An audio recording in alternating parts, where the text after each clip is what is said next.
Well, good morning, everyone, and welcome to Hang Out with Coach Kerry. This is episode 51 of my Hangouts. I'm amazed that almost a year has gone by. In fact, next Monday, it'd be great if you could watch it live. It's my birthday anniversary celebration. Yay! So I will, that'll be a special show. I will have a great group of VIP panelists, and they're all going to be offering you some special freebie for listening to that particular episode. So make sure that you watch it. If you don't watch it live, please do watch it at my website, HangOutWithCoachKerry.com. So go to HangOutWithCoachKerry.com, and you will be able to see all of the videos that are there, plus a whole bunch of tips and strategies and all that kind of stuff as well. I'm really looking forward to something new that I launched today, which is called my strategy map. We've got a great group of people who are participating in that, and I'll be offering it again soon. So the idea is we're going to spend 10 weeks working on 10 modules planning your business. How many of you started your business without a plan, or you kind of haphazardly put something together? Well, this program is where I really walk you through the strategies that I use with my 6- and 7-figure clients to create their strategic plan. So I've made little, I've kind of simplified it and broken it out so that you can consume a module every single week. You get an email into your inbox with your homework. You don't have to be on a call anytime, so you work with it during the week based on your schedule. So stay tuned for another announcement of when I'm launching another one of those. And I'm also launching my small group coaching program. It's going to be online, so you can be anywhere, and you don't have to worry about, being, physically in the same place. So anywhere in the world where you speak English, you can be part of my small group coaching program. So stay tuned for that. And how you will find out more about that is if you go to my website and opt in to get my free ebook. You will also get notifications of upcoming programs and courses that I'm offering as well. So please take advantage of all the free stuff, and now some of my very affordable programs I'm making available to you, my valued audience. And today I have 2 of my VIP panelists that I'd like them to share with you what they do and how you might want to find out more about them. And so Kathy Scott will talk about you. Well, good morning, Kerry. Thanks again for having me on. First of all, I want to say that I'm really excited about the Strategy Map program. I'm looking forward to diving in. I got it in my inbox this morning, and I'm raring to go, so that's great. Thanks again. And I am Kathy Scott. I'm the Chief CEO, the Chief Exploration Officer for Niche Women's Tours, Niche Travel, and I create unique boutique tours for women all over the world. So for adventurous women who want to do something fantastic in a small group setting, go onto my website at www.nichewomenstours.ca and check it out. Great. Thanks, Kathy. And for those of you who are watching, I'm hosting a tour for Kathy to Ireland, September of 2015. So if Ireland, either you have an Irish background or you have always been interested in the history that's there, because it's so deep, rich history, please do come and join me for a small group women's tour in September, and you can find out more about that on Kathy's website as well. So Mary Lou, tell us about you. Morning, Kerry. Thanks again for having me on again this week. My name is Mary Lou Newbold. I'm the co-owner of the Mayfair Optometric Clinic here in Victoria. We're the leading experts in eye care. We work with eye health examinations, glasses, contact lenses, post and surgery for refractive, cataracts, everything that goes with it. So I have started my week as well with Kathy on the strategy map, and I'm quite excited about it. I was a bit intimidated, but it's going to be really simple to work with. It came in my email box this morning, and I'm looking forward to doing that. And I'm looking forward to seeing you next week, and congratulations on your anniversary coming up. Thank you. Thank you. Yeah, it's pretty amazing when you actually commit to something, and then, well, you take your first step, and then here I am a year later. Who'd have thought? So I just encourage all of you, if you're looking to do something to change up your business a little bit, whether it's doing a Google Hangout or whether it's video or whether it's blogging or something new, I'm just going to really challenge you to just declare you're going to do it, and then take that first step. It's always a little frightening when you take that first step into something new, but I'm going to really encourage you to do it. I did, and it's amazing what's happened in this last year. All right, so our topic today is how to set yourself apart from the competition. And I would say that every single one of you listening on this call today, you will have some kind of competition. It's rare that I meet someone that is in an industry where they are the sole person in that industry. So we all have to deal with competition. And competition is good, because what competition does is that it reaches and increases the awareness of what your product or service is. Because they're doing marketing. So out in the marketplace, there's an increased awareness of whatever that product or service is that you offer. So competition's good. And of course, without saying, we never knock our competition. We always acknowledge the good that they're doing, and our clients will appreciate that from hearing that from us. So I know I've got some questions from my panelists today about this particular topic. So Mary Lou, I'm going to start with you with your question today. What do you want to ask me about how to set yourself apart from your competition? Well, I think that my question for you this morning is, what's the first step if I'm going to try and set myself apart from the competition? How do I begin? Really great question, because where do you? Well, the first thing is you're going to do something that's called a SWOT analysis. And SWOT is just an acronym, and I actually add another T on the end of it, so it's SWOTT. And here's what they stand for. S stands for strengths, W stands for weaknesses, O stands for opportunities, T stands for threats, and the last T is for trends. So what do? Well, the first step is you take a look at what are your strengths. Take stock of the strengths. What is it that you bring to the table? So look at those strengths, and then what you want to do is look at your competition strengths. So how do you do that? Well, you're going to go to the phone book, you're going to Google, you're going to do some research and find out what they're declaring their strengths are, and then what do you see as being a strength? So take stock of that. Create yourself a chart on a piece of paper and start documenting all of the details that you're gathering. This is doing some research, some information for you. Then what you're going to do is you're going to look at weaknesses. And this is where you want to be honest with yourself, and you want to say, okay, what are my weaknesses? What are the things that really I struggle with, or my business, my company struggles with? And then you're going to look at your competition, and you're going to look at what do you think their weaknesses are, and again do some analysis, and you're going to check things out.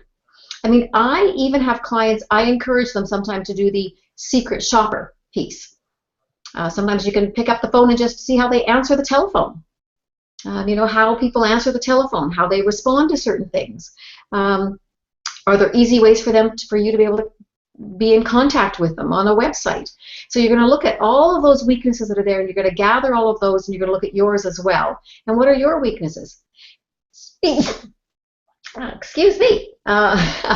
So you're going to gather all of those weaknesses so you know what they are. Because pretending they don't exist is like sticking your head in the sand. And I guarantee you they're not going to go away. And this gives you a huge opportunity to be able to do something different about it. So what are those weaknesses? Then what you're going to do is you're going to look at opportunities out there in the marketplace. So are there some opportunities that maybe your competition is taking advantage of that you're not taking advantage of in the marketplace? Or do you see an opportunity in the marketplace that no one has? And if that's the case, then there is an opportunity for you to be able to set yourself apart pretty easily, because you're going to be doing something that no one else is doing. So really take a look at that. What are some opportunities? It's also good to research if your business is local, like Mary Lou, for an example, yours is more local than Kathy's would be necessarily. Then what other optometric clinics in North America? What are some other people doing? What are some of the unique ideas that they're doing that maybe you might be able to implement here that no one's doing? So there could be some opportunities there as well that you aren't even aware of, because let's face it, every single day we've kind of got our blinders on and we're doing what we need to do. We're dealing with whatever comes at us, the current crisis, the current issue, whatever happens to come at us, and we're not taking the time to actually go and do that kind of research. So this is really an important piece to do this. Then you're going to look at what threats there are. So there's some things that you want to take a look at. Are there changes in your industry? Is there further regulation? Is there deregulation? Are there costs that are involved? Are things changing? I mean, Kathy, just for an example for you, are there fees that are being charged in the travel industry that weren't charged before? Taking a look at that. Are there well, you more specifically, Kathy, it could be, even threats, real threats to areas of the globe where people aren't traveling anymore. So you want to be aware of those kinds of things and look at how's your competition handling those. What are they doing? Notice where they're putting their focus to deal with that potential threat. How are they messaging that even? So gather all of that information. And then trends. And I add trends to that because with, so much is changing so rapidly in the marketplace today that if you're sitting back on your laurels, if you are missing the opportunity to be able to look at new trends that are happening. And sometimes a great place to look at is people who are in a different industry as yours, but maybe dealing with the same kind of technology or the same kind of product or service. What are some of the things that they're doing? Because often there are trends in those industries that you can actually piggyback on. Opportunities for people to do things that they maybe haven't before. I mean, I'm going to make this up, Mary Lou, for an example, but maybe there's a technology where people can actually go online and try pairs of glasses to see what they look like on their face, just as a sort of a fun technology. They're in the fashion industry now. There are places where you can go and you can stand in front of a certain mirror and, clothing kind of shows up on you so you can see what that outfit might look like on you. And there's also that technology online. So that would, I'm not aware if that's available or not, but that could be something that there's a trend towards being very consumer centric to make technology easy for our clients and customers to use so that they will have more engagement with you. So again, it's strengths, weaknesses, opportunities, threats, and trends. Taking a look at where you stand, and then also taking a look at where your competition is, and really do your research. Not a cursory look, but really ask yourself, what are they doing? What are people saying out there? What do I look at in terms of their reviews online? What are people saying about the reviews? Are they listed somewhere in terms of an online listing for reviews, for example? And if they're not, then maybe that may be an opportunity for you. So really taking a look at all of those areas and say, okay, what can I learn from this? Here's what I know about this is that often when you look at your competition, you will likely become inspired about something that they're doing. And what it does, it gets those creative juices going. You say, well, we don't have to duplicate that, but here's what we could do differently. And so it's a really good opportunity that you're going to get excited and inspired about changing things up in your business. So Mary Lou, that sort of explanation and that, what did that trigger for you? Was there an idea that came up for you out of that, or maybe an action that might have come up for you? Well, I like the addition of the word trends, especially, it's a different world today, so trends is really important. And I liked your point about looking to competition perhaps outside of the area, because it is hard when you're a locally owned business, and we have a very good rapport with all of our colleagues. So, but there are a lot of very large, very successful optometric practices, particularly in the United States, but there are several in Canada as well. And that's a great tip, is to just look to your competition in a different area, because you can get lots of ideas there, and you're doing it in a professional way. Yeah, absolutely. So the whole idea of doing this research isn't to knock your competition. It's to actually learn from them, and then to determine what's going to set you apart, your differentiators that are there. So that's great. Thank you for that. Good. Okay, Kathy, what's your question for me today? Well, some great information, Kerry. So I guess what I would say is, gathering all this information together, then, what's the next step to help set myself apart from the competition? Great. Well, the first thing is you really want to ask yourself, what makes me unique? And each and every one of us who you are or who the players are in your organization is what will make you unique first off. So hopefully that's a strength and not a weakness. So you're gonna understand, what is that uniqueness that's there? What is it about the way you do what you do that's different than anyone else? So I like to call that your dramatic difference. And so often we are doing things that we are not even telling our customers that we're doing it for them. So sometimes it's really good to say, what do we actually already do in terms of a service, or what do we provide for them, or what do we do differently that we're not even telling them about it? So you want to really look at what makes you dramatically different in the marketplace. And that's one of your steps that you can get out of doing that research, because you can realize, oh, this is what they do, this is what they do, this is, well, but I do this. Oh, okay, well, that really sets me apart. So Kathy, for you, for an example, what sets you apart from other tours that women can go on, and either other women's tours? What's really dramatically different about what you do? I mean, I know from having been on a couple of your tours already that one of the things is that you make sure that your tours are very women-centric, that you do things that women like to do. So that's one of the things. Your groups are very small and unique. So, are you actually using that in your marketing? Actually, I'm sort of getting ahead of myself, but those are the things you really want to make sure that people understand that right out of the gate. What makes you dramatically different from who they might be thinking is your competition? You might not consider them to be competition, but they might. So what's going to make you dramatically different? So that's the first thing. The second thing is real reasons to believe you. So whatever you're going to say is your dramatic difference, what are the real reasons for them to believe you?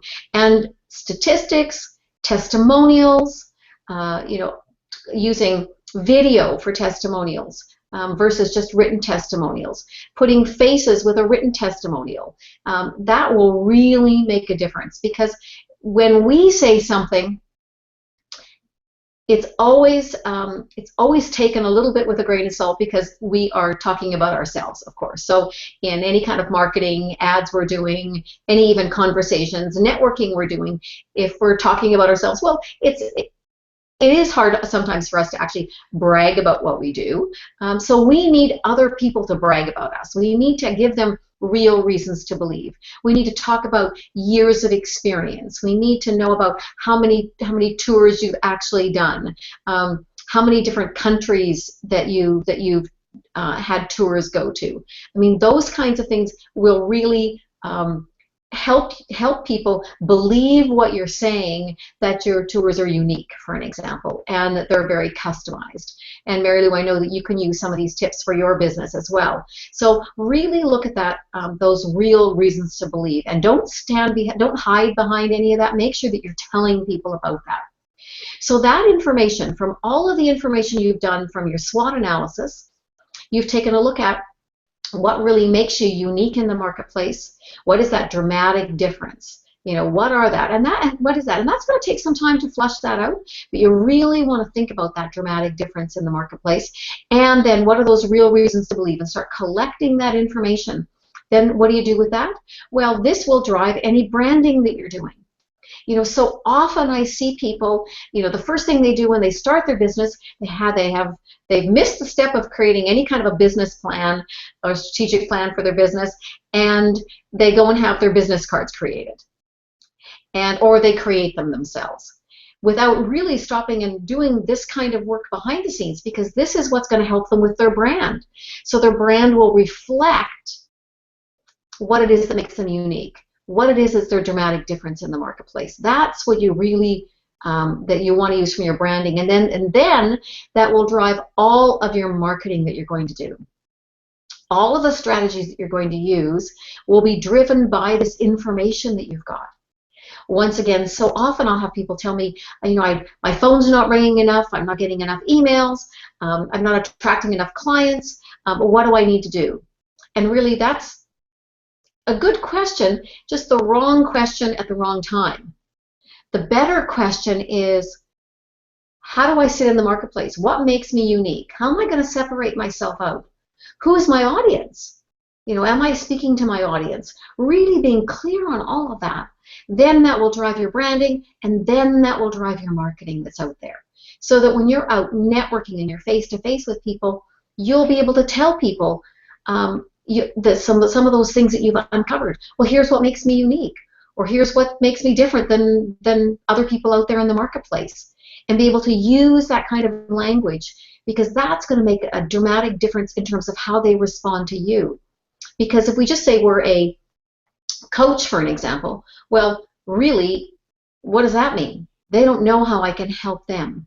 So when I talk about how I'm unique in the marketplace, what I do differently, my blend of my training as a personal life coach, my training as a business coach, so I can actually coach the business, my training as an executive coach, all of those three components really set me apart from the competition.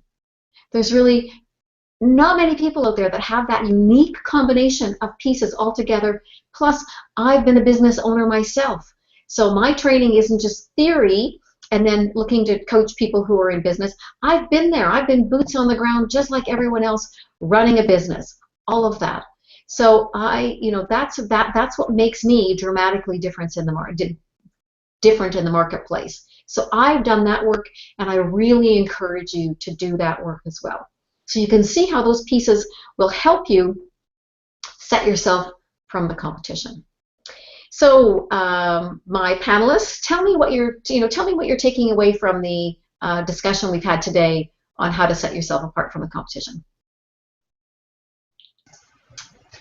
Well, I think for me, Kerry, that I've now been in business for a year and a half, and I did have a business plan at the beginning, and of course when you're in business everything changes. So I think what this has helped me to do is to think, okay, it's time to go back and revisit some of these things that I haven't done for a while. So that's great information. Thank you.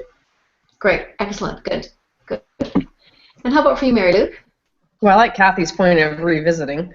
It's always good to go back and look at things that in review. I liked your question about what is our dramatic difference, and really dialing down into what sets us apart. Because if you're clear on that, then you're right. That sort of that puts its tone into your marketing, your branding, even your team building and your company culture. So that's my takeaway today is the word dramatic, because we all think we have a difference, but what is the dramatic difference is really a specific question that requires quite a bit of thought. Yeah, great, excellent. Well, I'm glad I've challenged you. And Kathy, before we recorded this episode, you mentioned that I'm fond of often saying, how you do anything is how you do everything. A phrase coined by T. Harv Eker. And so in this situation, how you do anything is how you do everything. With this research, then you'll have that congruency with everything that you do. So when you say this is what makes us unique, this is what makes us dramatically different from it, they'll experience that at every single step along the way. So from everything of how the telephone is answered, to how the emails are written, to their customer experience with you, to their post-sale experience, all of that will be consistent with what you say makes you dramatically different in the marketplace. So it definitely all really ties together. So I encourage the audience today, if you're listening to this on audio, to go and do the work. If you're watching this on video, to do some work as well. And I really hope that these tips and strategies have inspired you to figure out what makes you dramatically different in the marketplace and how you can set yourself apart from the competition. So everyone, just want to encourage you again, next Monday, which does happen to be Easter Monday, yes, and we are going to be live Easter Monday with my 52nd episode of Hang Out with Coach Kerry, and again, lots of special bonuses and things, and I'm going to be offering some things as well. So please do make sure that you do watch us live, or certainly very quickly thereafter, because some of the stuff may have dates on it of when you can get some of the bonuses. So please do go to my website, HangOutWithCoachKerry.com. Kerry is spelled Kerry, and grab my book there, How to Get Out of Overwhelm and Accelerate Your Business Results Now, and watch some of my videos, and please comment when you're there. And if you've watched a video, please put in a comment, because I will be watching those and I'd love to respond back to you. And if you watch this on Facebook, please respond in the Facebook feed as well, so that we can soon, in the next year of episodes, what I'd love to do is be getting some feedback from you while you're watching live on Facebook as well, so that you could be watching it there and putting comments in as well. So anyway, everyone have an inspired week. Thank you so much for your time. I really appreciate you spending this half an hour, or not quite half an hour, with me on Monday mornings. And again, thank you to my panelists for your awesome questions. I think that your questions always reflect what the audience is asking. And I will see you all next week. Take care, everybody. Bye-bye.